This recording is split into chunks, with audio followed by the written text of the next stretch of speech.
del licenciado Matías Buster, que es nutricionista clínico. Él es licenciado en nutrición con una mención en gestión y calidad de la UNAP. También tiene un diplomado en diagnóstico, prevención y tratamiento de la obesidad en la Universidad de Chile. Asimismo, nutrición basada en evidencia de la composición corporal, InBody. Y bueno, bienvenido, le agradecemos que comparta, como bien dice Jimena, todo su conocimiento. También si lo considera necesario, tiene libre para hacer una presentación o puede hacerlo de manera verbal. Bienvenido, adelante, por favor. Súper, muchas gracias por la presentación, muchas gracias por la invitación, en este caso a Jimena, con quienes ya habíamos colaborado previamente con los amigos de Vasculitis Chile. Así que un honor estar compartiendo nuevamente esta presentación que les dejo de inmediato. Me avisan si se va viendo, porfa.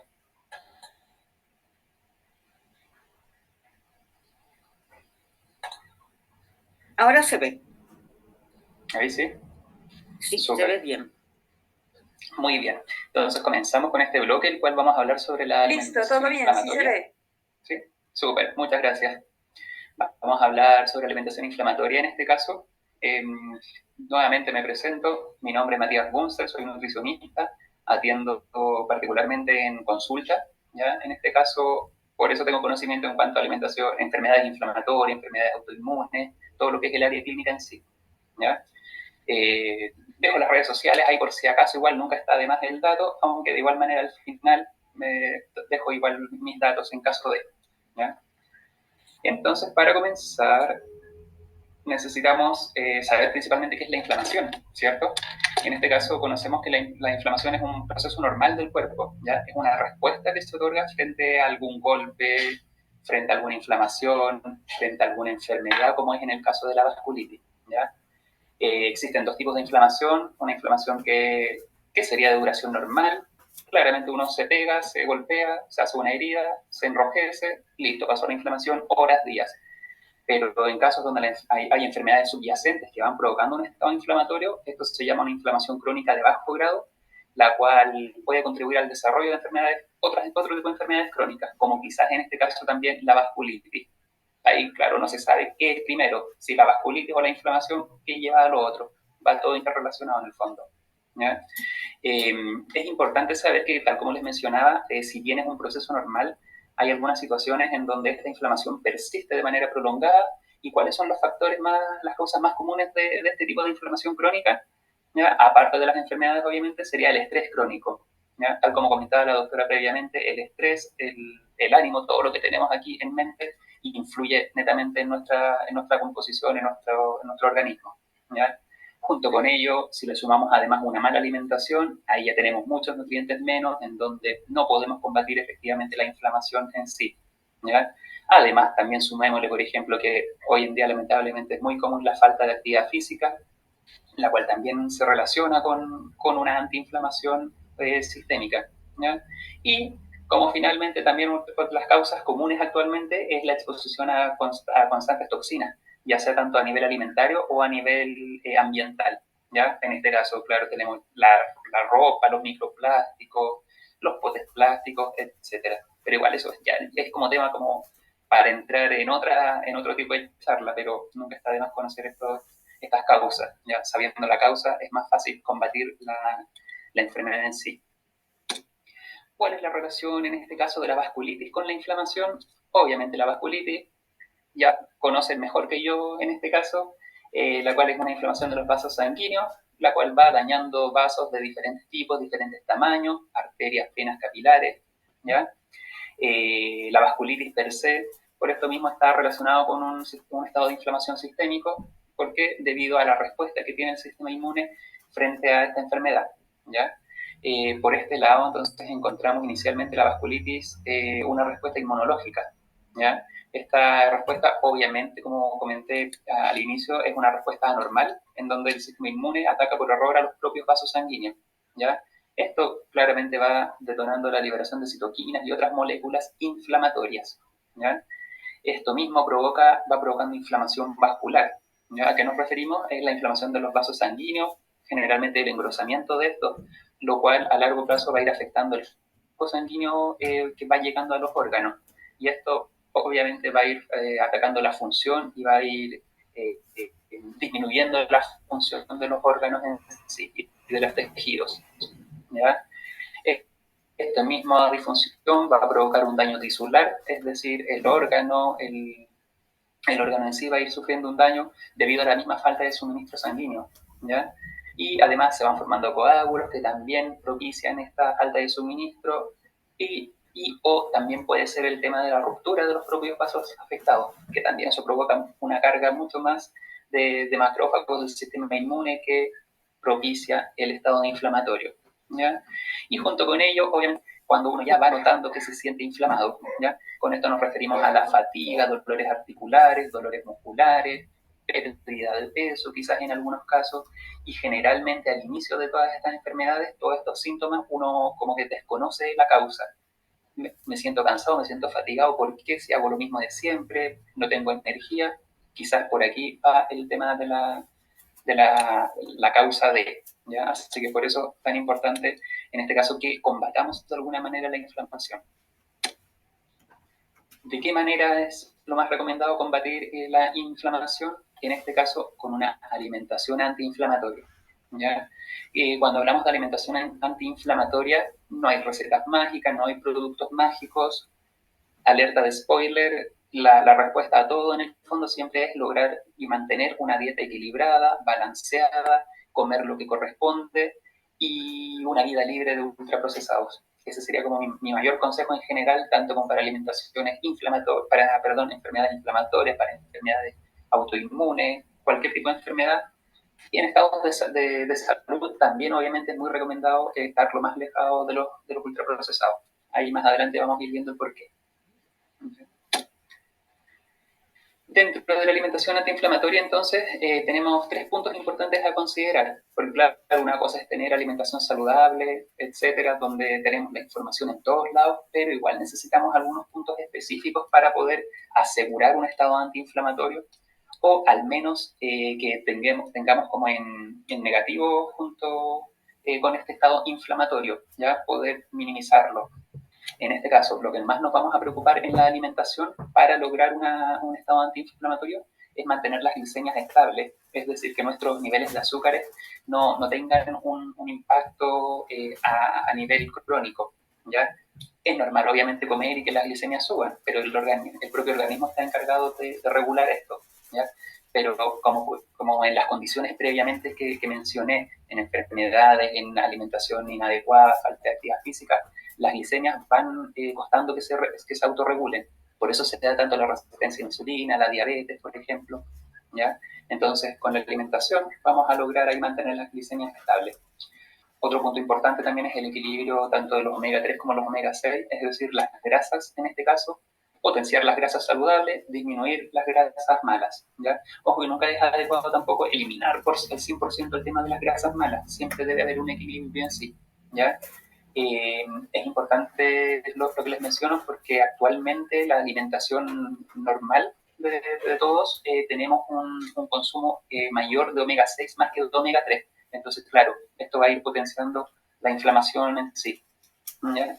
Y junto con esto también, obviamente, no debemos dejar de lado el consumo adecuado de los antioxidantes, considerando que, claro, todo lo que es inflamación, todas las enfermedades, se asocian a la producción de radicales libres, a un estado prooxidativo internamente. Entonces, con antioxidantes específicos que después vamos a mencionar, podemos combatir esto de la mejor manera, ¿ya? Nunca está de más también, obviamente, no quise hacerlo como tema en sí, porque si no también nos daría para mucho rato hablar sobre la salud intestinal, ¿ya? Está demostrado que nuestra salud intestinal está considerado ya casi como un segundo cerebro, ¿ya? Entonces, por eso debemos cuidar todo lo que es salud intestinal. Ojo, que también por ahí, me voy a adelantar un poquito, pero en algunas preguntas que me llegaron, me preguntaban sobre la inflamación posterior a las comidas, por ejemplo. En este caso, la inflamación que vamos a hablar no es lo mismo que la hinchazón, que la distensión abdominal, que es la producción de gases en exceso, ya que también ahí vamos a hablar un poquito más al final. Y además, junto con esto, importante tener un descanso adecuado, ¿ya? El descanso es importante para enfermedades inflamatorias, autoinmunes y todo en general, ¿ya? Entonces, viendo punto por punto, vamos a ir viendo cómo podemos mantener las glicemias estables, ¿ya? Y de aquí en adelante son tips que vamos a ir dando para que ustedes mismos puedan realizarlos en la casa y que lleven a cabo en el fondo lo más que se pueda una alimentación antiinflamatoria dentro de sus posibilidades. Ojo que obviamente todas estas recomendaciones son recomendaciones generales. En caso de cantidades, por ejemplo, que es algo que no vamos a dar, eso se debiese ver caso a caso, ¿ya? Y depende ahí netamente de las enfermedades asociadas, de la composición corporal, de los gustos de la persona, ¿ya? Pero obviamente todos los tips que vamos a dar pueden ir realizándolos en su hogar, idealmente, ¿ya? Entonces comenzamos con la mantención de las glicemias estables. Tal como les decía delante, ¿qué quiere decir esto? Que los niveles de azúcar en sangre siempre estén regulares, ¿ya? ¿Cómo saber cómo tengo mi glicemia? Exámenes de sangre principalmente, ¿ya? Típico en este punto, a la gente le da miedo el tema de los carbohidratos, ¿no? Es que está como el boom de no comer carbohidratos, de la carbofobia. Escucha, como carbohidratos me sube mucho el azúcar en sangre. No, en este caso no es así, no lo vamos a prohibir porque es parte de una alimentación adecuada y variable, ¿ya? Lo único importante es que los carbohidratos se coman en la cantidad adecuada, es decir, debemos preocuparnos de la cantidad y de la calidad de estos, ¿ya? Vuelvo atrás, volviendo al tema de cantidad, eso se ve específicamente en consulta porque es algo muy personalizado, ¿ya? Pero, por ejemplo, ¿cómo podemos lograr que los carbohidratos no eleven tanto el azúcar en sangre? Es, por ejemplo, en este caso, los fideos, típico miedo de las harinas blancas que uno come y eleva el azúcar. Esto es, al menos, los fideos comerlos al dente, ¿ya? Es decir, a una cocción que no quede ni muy crudo ni muy cocido, porque al estar sobrecocidos provoca un aumento del índice glicémico, es decir, que se eleve el azúcar en sangre mucho más rápido, ¿ya? El consumo de los alimentos enteros en vez de tipo puré, es decir, esta matriz alimentaria, su alimento de forma completa, nos va a permitir que también no se eleve tan rápido el azúcar en sangre. Lo más práctico en este caso, por ejemplo, es comparar el consumo de puré de papa, con una papa rústica, por ejemplo, en este caso, en donde sobre todo si es rústica, de forma rústica realizada, tenemos la fibra de la cáscara, hay ciertos otros nutrientes también, e insisto, en su matriz completa el alimento no va a generar este impacto glicémico como si fuera ya predigerido, ¿ya? En cuanto a los carbohidratos también, al momento de cocinarlos, de entregarlos, se recomienda en algunos casos calentar la comida, es decir, cocinarla, enfriarla y después volver a calentar y servirla. Es decir, por ejemplo, cocinar los fideos, el arroz un día, pero guardarlos en el refrigerador, obviamente, y comerlos al otro día con un calentamiento normal, ¿ya? No es necesario, claro, sacarlo del refri, calentarlo, volverlo a meter al refri, puede ser desde un día para otro. ¿Y por qué esto es importante? Porque nos ayuda con la generación de almidón resistente, el cual es un prebiótico, es decir, es como un alimento para las bacterias del intestino. Y también de esta manera podemos lograr favorecer la salud intestinal, como les mencionaba previamente, ¿ya? Y un tip también que está muy de moda, tanto en diabetes, en resistencia a la insulina, es que las verduras deban ser comidas, los carbohidratos, perdón, deban ser comidos al final de la ensalada. Es decir, partir con un plato de ensalada, cualquier formato, guiso, tortilla, sopa, ¿ya? Y idealmente con una ensalada, porque así también le podemos añadir limón, le podemos añadir vinagre, y también está demostrado que la utilización de este tipo de ácidos orgánicos ayuda a disminuir el índice glicémico de los alimentos, ¿ya? Es decir, en este caso, lo primero a comer, su platito de ensalada, o una sopa de verduras, o una cremita de verduras, y después el plato de fondo, ¿ya? Aparte de solamente irnos a los carbohidratos, también para la regulación de la glicemia es súper importante que exista un peso normal, ¿ya? Cuando hablamos de peso me refiero netamente a la composición corporal normal.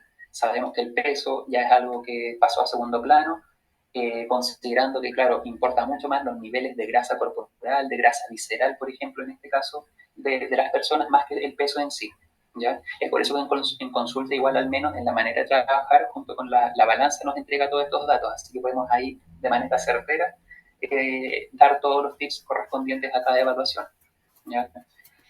Súper importante los niveles de vitamina D, ¿ya? La vitamina D está relacionada con la producción de insulina, aparte de otros nutrientes, obviamente, Pero es importante esto porque últimamente, post pandemia, teletrabajo, típico, uno no sale al sol, está bajo techo todo el día, entonces vamos a tener déficit de vitamina D. De hecho, por lo que les comento, Chile presenta niveles muy bajos de vitamina D y ya están suplementando algunos alimentos de consumo diario para poder normalizar estos niveles, ¿ya?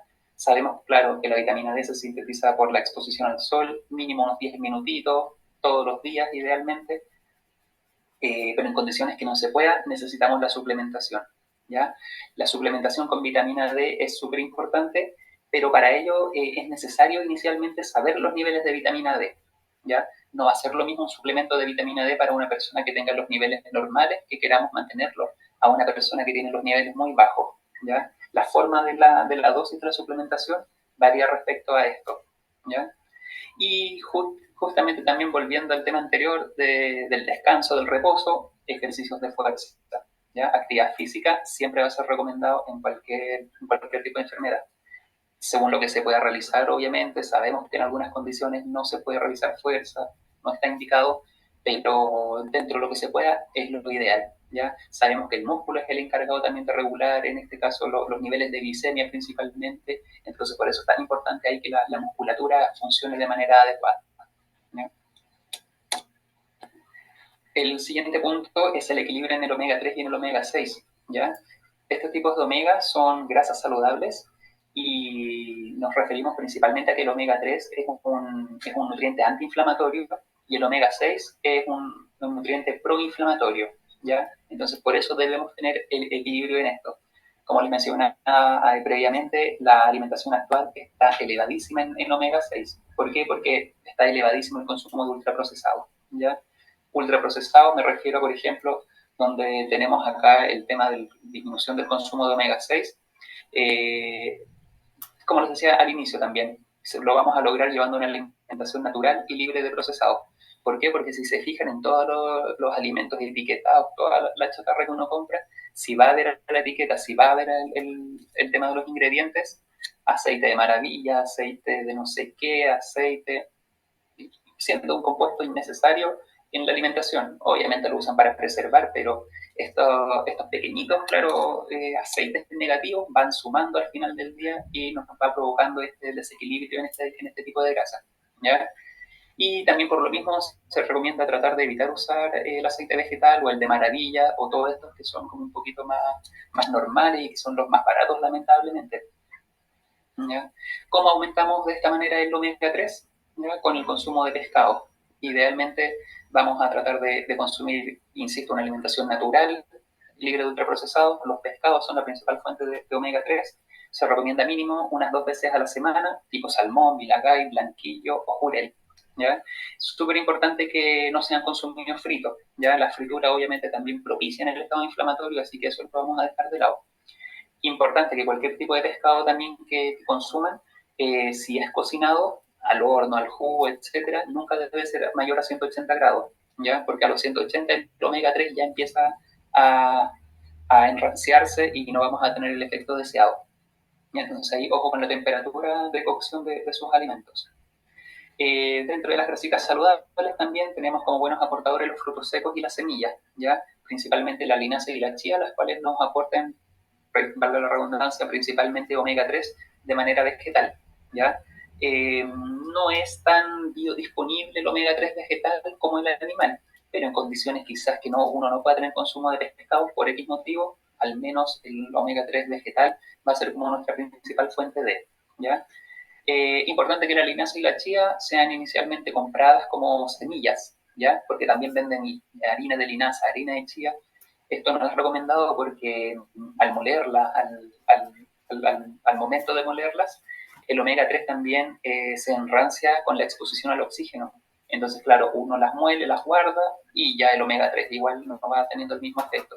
Solamente igual la podemos utilizar, pero por la cantidad de fibra, no así por la cantidad de omega 3, ¿ya? Entonces, por eso es ideal que sean compradas como semillas o que se muelan al momento de utilizarlas. Es decir, en un yogur, con la batidora, la juguera y listo. Otra forma también importante de su consumo es que la linaza y la chía específicamente requieren un remojo, mínimo 15 minutos, ¿ya? Entonces tampoco son semillas que, por ejemplo, podamos incorporar en las ensaladas, ¿ya? A no ser que estén molidas y que sean molidas inmediatamente y que sean agregadas. Pero idealmente que sea remojada, ya sea en yogur, en agua, en puré de fruta, por ejemplo, ningún problema. Y en cuanto al aceite también, siempre en este caso vamos a recomendar mucho más que los vegetales, que los de maravilla, que son los típicos, tal como sale, como les mencioné recién, vamos a preferir los aceites de canola, que diga 100% canola, que diga 100% canola, porque al menos aquí en Chile hay algunos que dicen con canola, y claro, esa es la trampita ahí como para abaratar costos en el fondo, ¿ya? O también, de igual manera, el mejor, eso sí, el más recomendado es el aceite de oliva extra virgen, ¿ya? Idealmente, al momento de comprarlo también, ustedes tienen que ver que venga en un envase oscuro. ¿Por qué? Porque, como les mencionaba hace un ratito, el omega 3 a la exposición con la luz, con el oxígeno, se va oxidando y no vamos a tener sus beneficios. Entonces, por eso siempre los aceites de omega 3 vienen en botellas oscuras, y en ese caso, como tip, también es importante que ustedes en el supermercado, por ejemplo, siempre busquen la botellita que esté más al fondo del supermercado, que esté más escondida de la luz, y así nos aseguramos al menos de que el omega 3 esté en sus condiciones adecuadas. En cuanto al consumo adecuado de antioxidantes, ¿ya? Les hablaba previamente sobre el estrés oxidativo, lo cual, al igual que la inflamación, es un proceso natural. ¿Ya? El organismo tiene sus mecanismos de defensa, pero cuando existen condiciones desfavorables, como estas mismas enfermedades, como la mala alimentación, ¿ya? El estrés oxidativo va generando daño, ya va generando daño celular, y esto va haciendo que la respuesta inflamatoria del organismo se eleve, y es algo que en este caso no queremos propiciar, ¿ya? En general, los antioxidantes se encuentran en nutrientes variados, ¿ya? Tal como podemos observar acá en esta zona, aquí hay algunos nutrientes antiinflamatorios importantes. Son como los más mencionados, la verdad. No quiere decir que otro tipo de nutrientes no actúen como antioxidantes, ¿ya? Y al ser una gama amplia de nutrientes, insisto, teniendo una alimentación variada y equilibrada, vamos a poder tener todos los beneficios de estos mismos nutrientes y asegurarnos el consumo, ¿ya? Por eso las recomendaciones en general son un consumo mínimo de 500 gramos entre frutas y verduras, que sean variadas, que sean de distinto color, que sean en distintos formatos. Como les mencionaba adelante, el tema de las verduras pueden ser ensaladas, tortillas, sopas, guiso, crema. Por último, si no les gusta el consumo de esta forma, hacerse batidos de verdura nunca está de más. La idea es que incorporemos este tipo de alimentos, ¿ya? Al igual que la fruta, rallada, natural.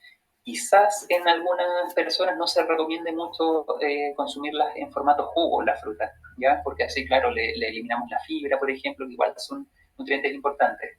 Pero este tip, claro, como les mencionaba al inicio, preferiría dejarlo como según evaluación caso a caso. No todos los organismos se comportan de la misma manera, obviamente, ¿ya? Otro nutriente importante también en cuanto a su poder oxidativo es la soya, ¿ya? Y todos sus derivados. En este caso nos referimos a la carne vegetal o carne de soya, como las encontramos acá en Chile, en el super al menos, productos derivados de esta misma, como el tofu y los mismos lácteos derivados de soya, yogur de soya, leche de soya, ideal que los incorporemos dentro de nuestra alimentación. Y también tenemos algunos condimentos que podemos utilizar en nuestras preparaciones, en agua, en jugo, en cualquier formato también, ¿ya? Los condimentos que tienen un mayor componente antioxidante en este caso sería la cúrcuma, ¿ya? Que su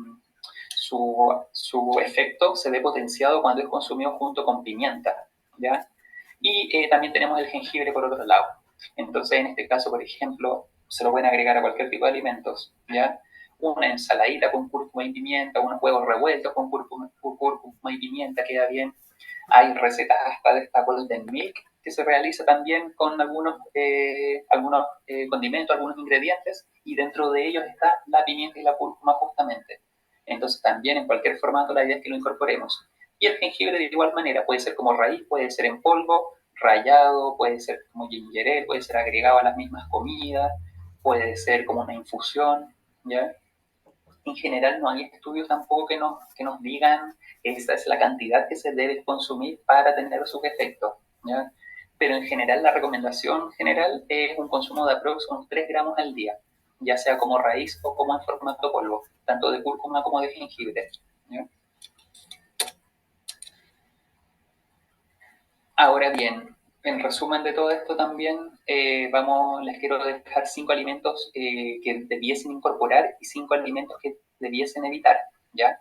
Dentro de los alimentos indispensables a incorporar en la alimentación, producto de lo que hablamos previamente, tenemos el consumo de frutos rojos, ¿ya? De berries variados, arándanos, mora, frutilla en este caso también, ¿ya? Alimentos con un componente antioxidante muy potente, entonces es importante ahí que sean parte de nuestra alimentación. Si bien, claro, no tenemos todo el año estos productos, pero el congelarlos, tener ahí sus bolsitas quizás en su mix preparado para llegar y sacar, no hay ningún problema, es lo ideal y es lo recomendado, ¿ya? Si bien no es un alimento específico, pero verduras variadas, de todos los colores, de todos los sabores, de todas las texturas. Las verduras nunca debiesen ser un alimento prohibido, ¿ya? Excepto caso a caso, obviamente, según patología. Pero en general están todas recomendadas. Incorporación de aceite de oliva extra virgen, tal como les mencionaba previamente también, dejando de lado todo lo que sea aceite de maravilla, aceite de girasol, etcétera, ¿ya? Incorporación de frutos secos y de semillas, que es idealmente que sea variado según sus gustos, pero también si me hacen elegir un fruto seco o una semilla como recomendado, les digo la chía. La chía nos aporta omega 3 vegetal, nos aporta fibra, los cuales son nutrientes indispensables también para ir combatiendo la inflamación. Y también, si bien tampoco son alimentos, pero son condimentos que debiesen sí o sí en este tipo de alimentación, es la cúrcuma con un poquito de jengibre, como les mencionaba previamente, la cúrcuma, perdón, con un poquito de pimienta y el jengibre, ¿ya? En cualquier formato, insisto, junto a las comidas, solito, líquido, como sea. ¿Y cuáles son los alimentos que debemos evitar sí o sí? Porque tienen un perfil más proinflamatorio, el azúcar, en todas sus formas, en todo su formato.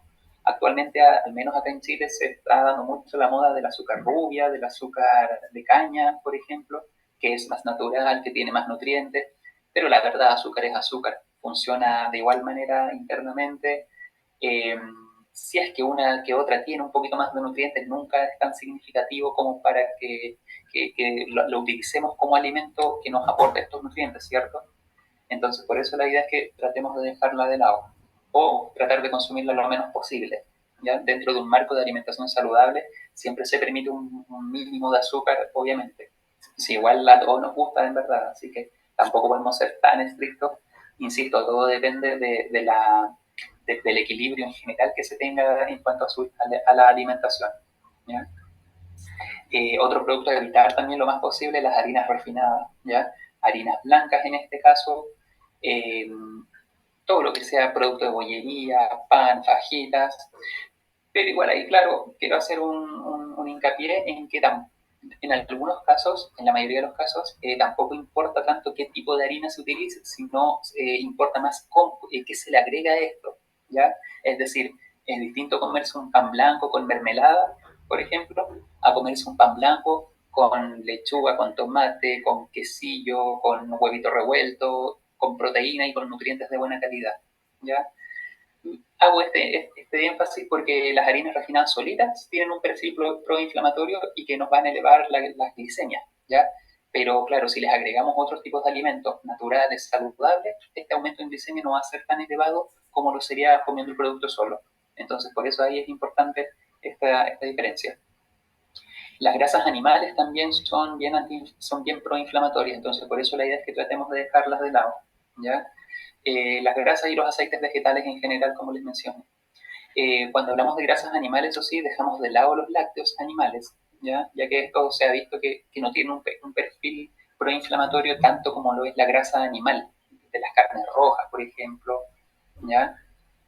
Aunque también obviamente la respuesta a la proteína animal, a la grasa animal, va a variar de caso a caso, según antecedentes, por ejemplo, otro tipo de enfermedad. Entonces igual ahí es algo a evaluar, ¿ya? Debemos evitar también lo más posible todo lo que sea aditivos sintéticos, es decir, estos preservantes, conservantes, es decir, todos estos típicos productos que le agregan a los alimentos envasados, que si vamos a ver la etiqueta de la mayoría está lleno de nombres raros, si tiene muchos nombres raros algún producto a comer, mejor lo dejamos de lado. Y así nos aseguramos al menos de que vamos a estar dejando de lado estos aditivos que tienen un perfil proinflamatorio, reitero, ¿ya? Y lo peor, lo más inflamatorio, lo que no ayuda en nada, lo que nunca es beneficioso, más que beneficios por el lado social, ¿ya? Es el consumo de alcohol, ¿ya? Inflamación, hinchazón, distensión abdominal, hace que las grasitas corporales no se utilicen adecuadamente, entonces no hay por ningún lado la recomendación de alcohol, y sí o sí también es un alimento entre comillas, que debemos evitar lo más posible, ¿ya? Junto con Jimena me hicieron llegar algunas preguntitas que eran las más frecuentes en los pacientes, ¿ya? Las cuales puede tratar de dando el concepto en su amplitud dentro de lo que se pueda, ¿ya? Me preguntaron harto por el consumo de suplementos, si es recomendable o no, ¿ya? En general, me gusta abogar por el lado de que uno puede lograr sus requerimientos de nutrientes a partir de la alimentación, ¿ya? Pero en condiciones que no se pueda, que no hay tiempo para cocinar, que no me gusta esto, que no como esto, etcétera, viendo caso a caso, si hay algún déficit en la alimentación, sí o sí debiésemos suplementar, ¿ya? Me preguntaron específicamente, por ejemplo, con la vitamina D, que fue algo que ya mencioné, que siempre recomiendo la suplementación según el nivel de exposición al sol que tenga el paciente y según sus niveles de vitamina D en sangre, ¿ya? Ojo ahí, que no es llegar y suplementarse, necesitamos ciertos antecedentes previos, ¿ya? La suplementación con magnesio también, hoy en día que se está dando tan de moda por el tema de que ayuda a dormir, al menos acá en Chile, es una opción también. Siempre recomiendo la suplementación en pacientes con resistencia a la insulina, con diabetes. Se ha demostrado que ayuda a estas condiciones, ¿ya?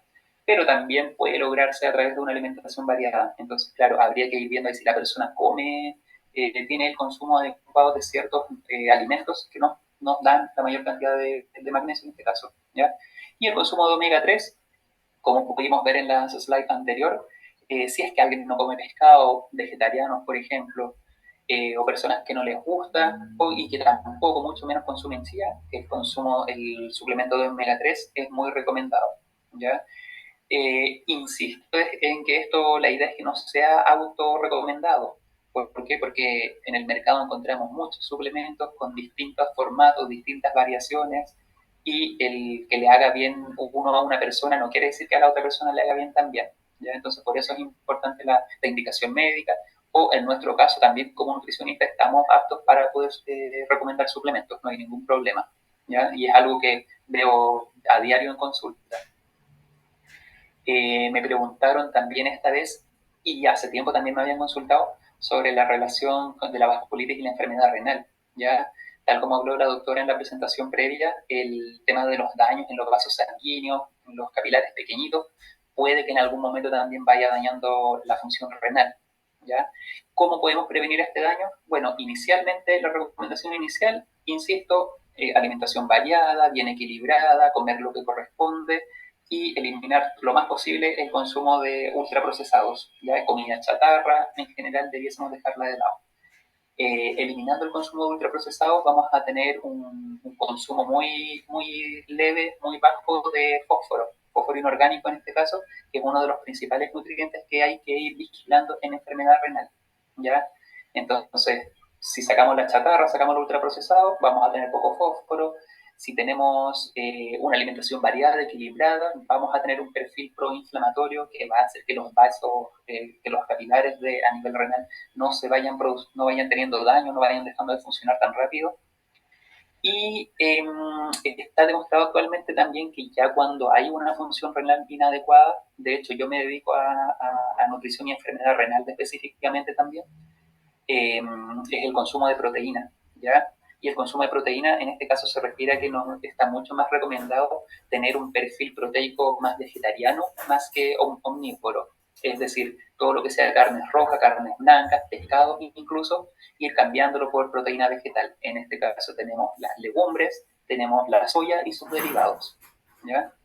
Principalmente carne, soya, tofu, puede ser tempeh, seitán también en algunos casos, y las legumbres en todo su formato, guiso, harina, se puede hacer hasta panqueques con lentejas rojas, por ejemplo. Entonces no hay que verlo solo como un guiso de comida que quizás por esa misma fomeldad con que uno lo presenta y uno lo come, no dan ganas de consumirla, ¿ya? Y también una de las preguntas que me llamó la atención, como mencioné, insisto, inicialmente, es el tema de la distensión abdominal, ¿ya? La cual no tiene relación con la inflamación sistémica en general, ¿ya? En general, la distensión abdominal me hicieron el alcance cuando, por ejemplo, uno come y se hincha. Al final del día termina ahí con un estómago abultado, súper hinchado, sin saber por qué. De repente hay gente que toma agua y se hincha, ¿ya? En estos casos es súper importante la evaluación por médico o por nutricionista en estos casos, porque hay que ir viendo la causa. Generalmente cuando las mayores causas de distensión, de hinchazón, cuando hay un intestino, cuando hay una flora intestinal que no está funcionando correctamente. Y al igual que, como mencioné previamente con la inflamación en sí, el tema del intestino ya no va a estar funcionando tan adecuadamente cuando hay mala alimentación, cuando hay falta de ejercicio, cuando hay estrés crónico, ¿ya? Entonces, por eso es importante que evaluemos siempre esa área, ¿ya? ¿Cómo prevenimos en general entonces el tema de la hinchazón, por ejemplo? Primero, evaluando cuáles son los alimentos que más nos hinchan, tratando de dejarlos de lado un tiempo e ir viendo cómo va la evolución. En general, la verdad, la mayoría de los pacientes que atiendo pasan hinchados, viven con hinchazón, con molestias, ¿ya? Y al momento de lograr, de eliminar los ultraprocesados, de eliminar la chatarra, de incorporar harta fruta, harta verdura bien variada, estos síntomas van bajando, ¿ya? Pero en casos que no, ahí hay que ir viendo claro más en detalle cuál podría ser la causa. Generalmente cuando esto pasa, también es cuando hay un nivel de estrés muy elevado en los pacientes. Mucho trabajo, que la casa, que los hijos, que la familia. En verdad es como lo común de hoy en día, lamentablemente, vivir bajo situaciones de estrés. Entonces, por eso hacía hincapié al inicio también que preocuparnos del estrés, de un descanso adecuado, es súper importante para combatir todas estas enfermedades, ¿ya? Eh, Me hicieron el alcance en esta pregunta también por el tema del consumo de gluten, que en algún momento alguien comentó que si se hincha mucho o si existe inflamación, ya más que nada, el gluten era o no recomendado eliminarlo, ¿ya? En esto me refiero que cuando el intestino está funcionando inadecuadamente, ya viendo claro también, si le sumamos en vasculitis, por ejemplo, específicamente, el hecho de que la pared intestinal esté dañada, de que haya una enfermedad inflamatoria, autoinmune en este caso, si el intestino está dañado, es mucho más fácil para él que permita que pasen al torrente sanguíneo algunos componentes proinflamatorios, por ejemplo, ¿ya? En este caso, el gluten se asocia harto porque el organismo lo toma como si fuera un agente patógeno. Entonces, claro, uno consume algo con gluten, él pasa a través de la pared intestinal que está rota, está con fisuras, por así decirlo. El organismo lo toma como un enemigo, como un atacante y libera citoquinas proinflamatorias en este caso. Entonces, por eso en algunos casos se elimina el consumo de gluten cuando hay enfermedades inflamatorias o autoinmunes. Pero insisto, igual eso es algo que hay que ir evaluando caso a caso. La mayoría de los pacientes también responde distinto a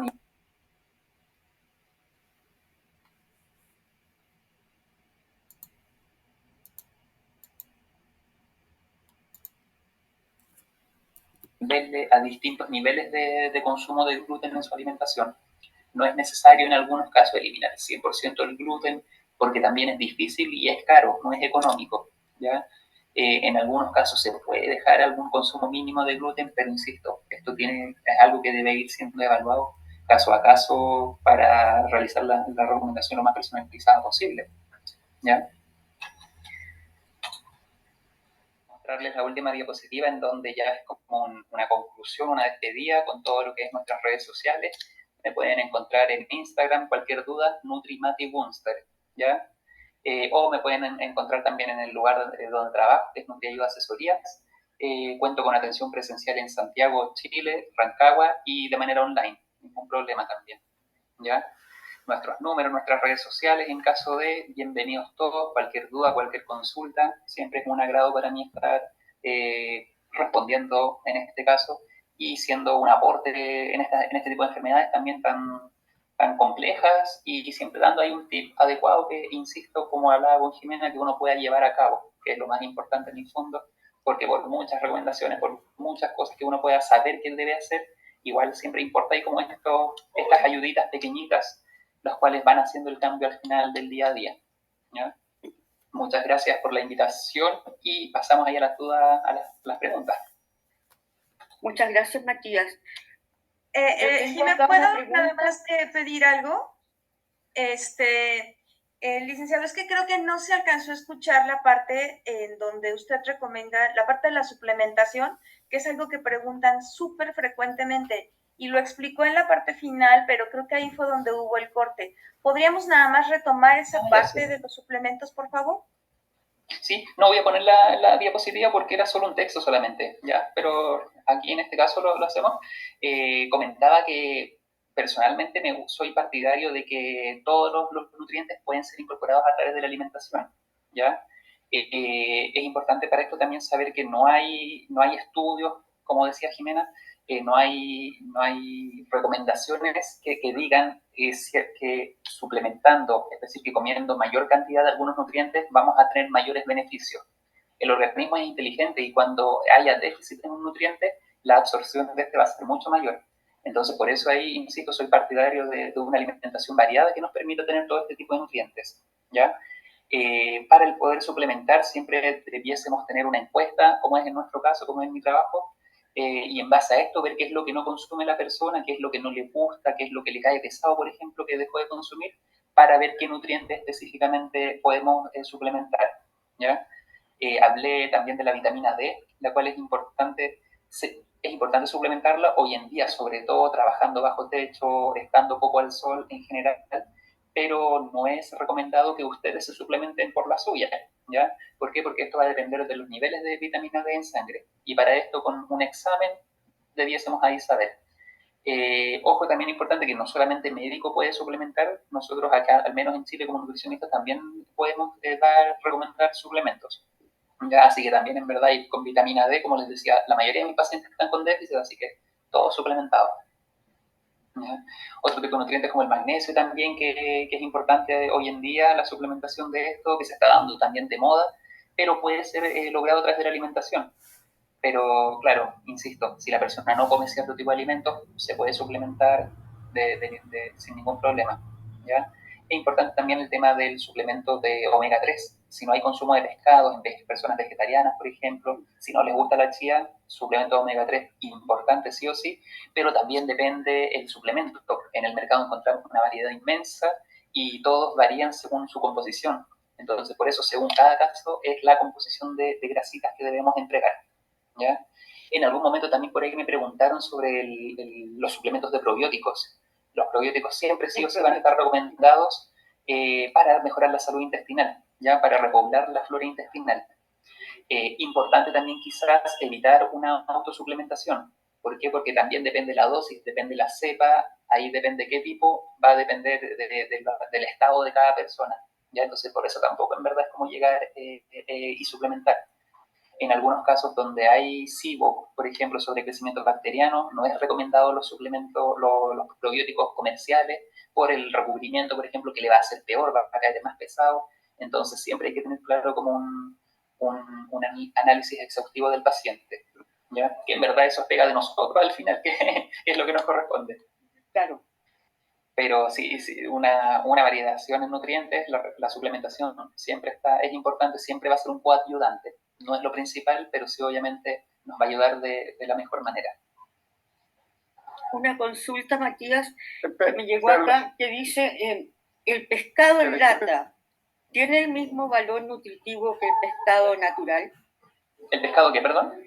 En lata. Entonces, jurel tipo salmón, el típico. Jurel, atún, lo recomiendo también a todos los pacientes.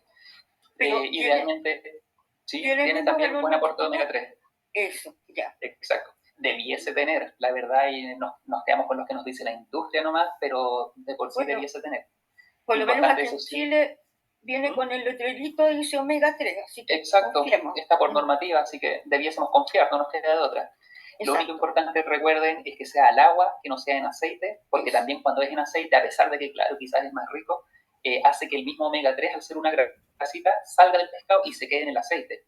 Y también no vamos a aumentar el consumo de esta aceite, la verdad, porque por ningún motivo.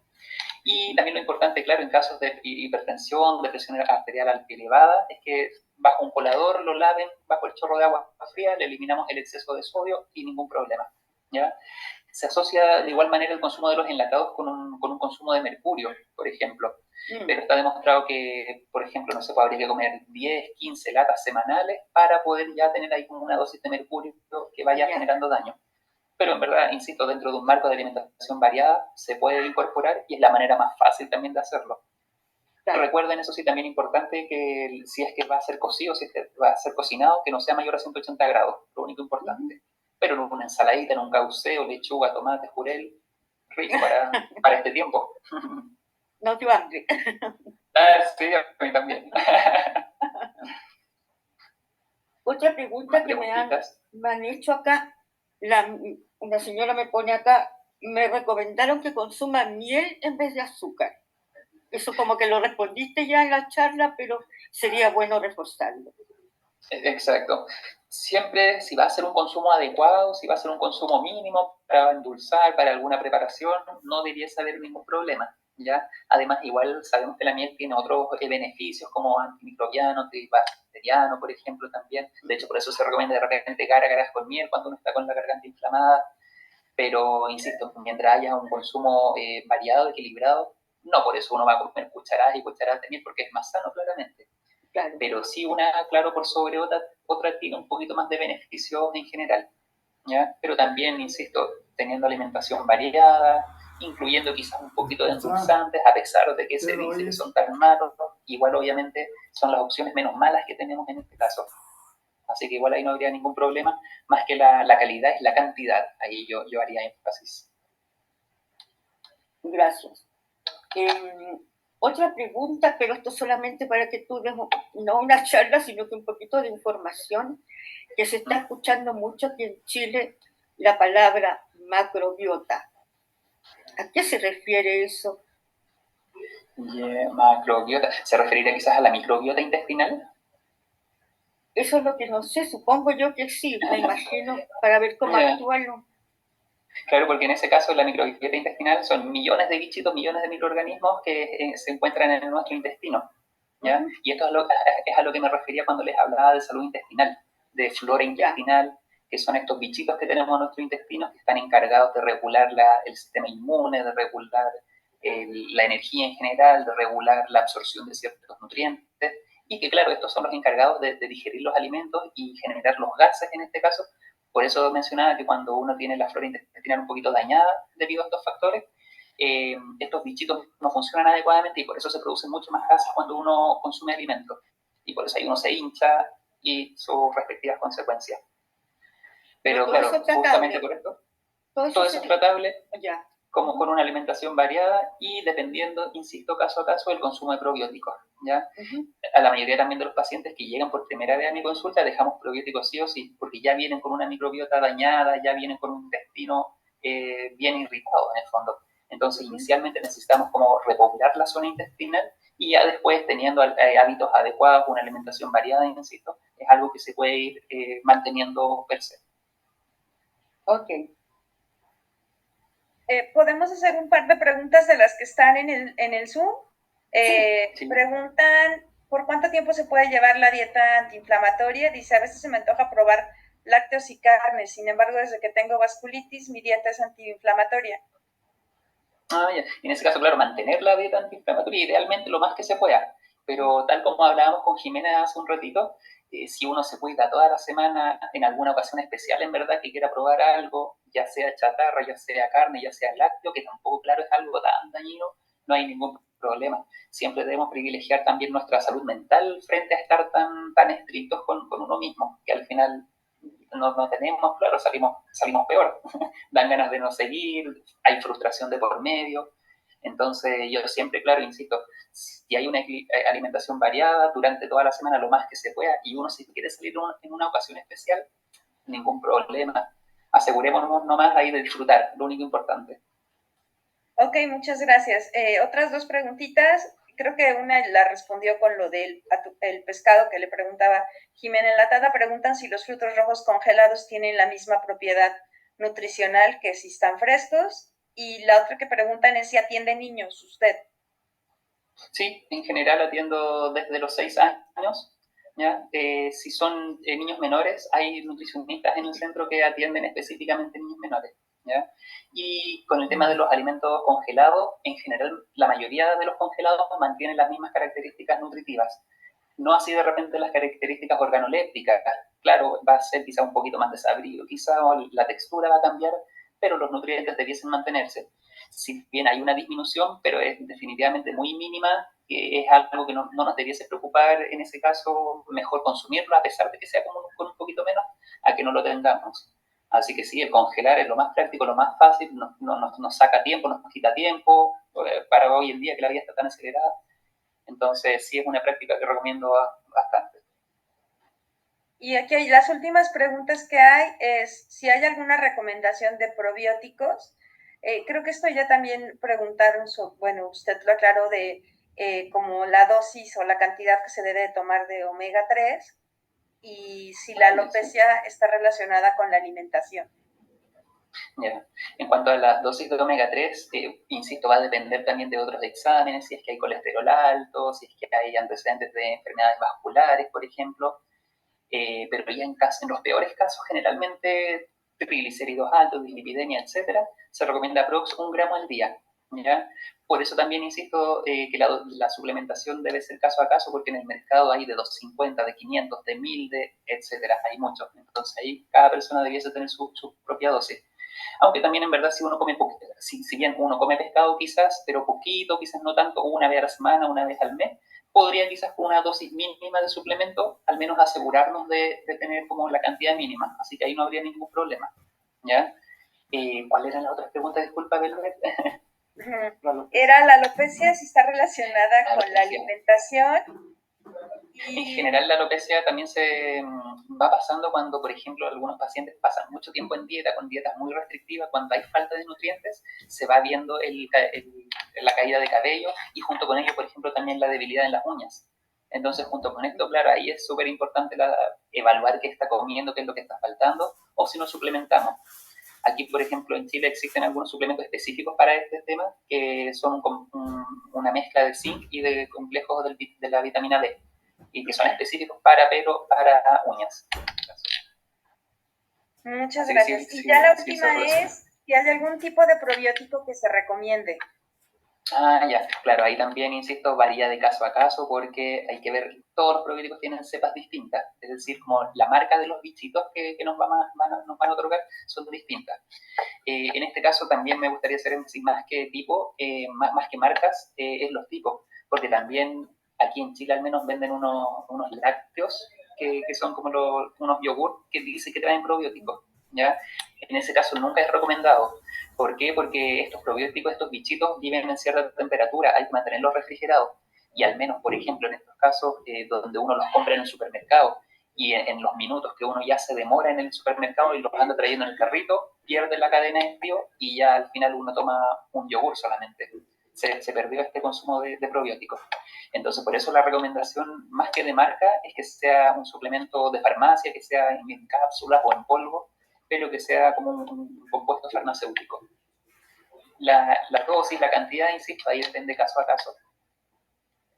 ¿Ya? Y depende del país también, hay obviamente las marcas en ese caso. Claro, la alimentación también varía de país a país porque comemos cosas distintas también. Pero en general lo grueso quedó claro con tu charla, muy claro de lo que hay que cuidarse. Súper, es la idea. Así que muchas gracias. Yo no tengo más preguntas. No sé si quieres agregar algo más tú, Matías, o si Belbert tiene más preguntas. No, yo solamente también, claro, agradecer y disponible para todas las preguntas, no me quieran ningún problema, me encanta el tema, así que siempre dispuesto. Gracias. Ahí tienes tu reconocimiento de parte de Vasculitis México y Vasculitis Chile de Belbert. Muchas gracias, chicos. Muchas gracias por la invitación, feliz de compartir esta velada. frente a cualquier cosita, Jimena, usted sabe que me hable nomás y aquí vamos a estar apoyando. Muchas gracias, Matías. Muchas gracias. Desde acá, desde México, agradecemos mucho su aportación y son temas que nos generan mucho interés, de los que siempre tenemos muchas dudas, y hoy en Alianza, bueno, ha llegado hasta acá. Compartimos sus datos en nuestras redes sociales para que quien está interesado en consultarle, no sé si irá consultas a distancia también, que también... Sí, de manera online, ningún problema. Entonces, pues por el día de hoy es todo. Muchas gracias y nos estamos viendo, estamos contactados. Súper, muchas gracias a ustedes por la invitación y disfruté mucho, así que ahí con todo nomás. Que tengas un buen fin de semana. Chao. Igualmente, gracias, chao, chao. Gracias.